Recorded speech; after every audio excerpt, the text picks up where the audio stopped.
ഇപ്പോൾ ഒരു ബിസിനസ്സിൽ ഇലക്ട്രോണിക് ഗുഡ്സിന് മൊബൈൽസിന് ടാക്സ് കൊടുക്കേണ്ട ആവശ്യമുണ്ടോ?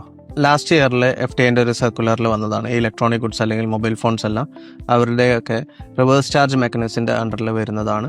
അത് ആക്ച്വലി അത് ഉദ്ദേശിക്കുന്നത് എന്തെന്ന് വെച്ചിട്ടുണ്ടെങ്കിൽ, ഇപ്പോൾ ഒരു സപ്ലയർ പ്രൊഡക്ട്സ് ഇലക്ട്രോണിക് ഗുഡ്സ് അവർ സപ്ലൈ ചെയ്യുന്ന സിറ്റുവേഷനിൽ അത് ടാക്സ് ഇൻവോയ്സിനായിരിക്കും, പക്ഷേ അതിലെന്തുണ്ടായിരിക്കില്ല, വാറ്റ് ഉണ്ടായിരിക്കില്ല.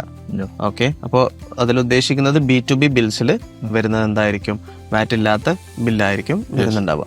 പക്ഷേ ആ റീറ്റെയിലർ ഒരു കസ്റ്റമർക്ക് കൊടുക്കുന്ന സിറ്റുവേഷനിൽ അവരെന്ത് ചെയ്യണം, 5% വാറ്റ് കസ്റ്റമർ അടുത്ത് ചാർജ് ചെയ്യണം. അപ്പോൾ ഉദ്ദേശിക്കുന്നത് എൻ്റെ കസ്റ്റമർ അടുത്തുനിന്ന് 5% വാറ്റ് ഉണ്ടായിരിക്കും. പക്ഷേ മറ്റു വരുന്ന കേസിൽ, ഒരു സപ്ലയർ ഒരു റീറ്റെയിലർക്ക് സെല് ചെയ്യുന്ന സിറ്റുവേഷനിൽ അതെന്തായിരിക്കും, റിവേഴ്സ് ചാർജ് മെക്കാനിസത്തിൽ വരുന്നതായിരിക്കും.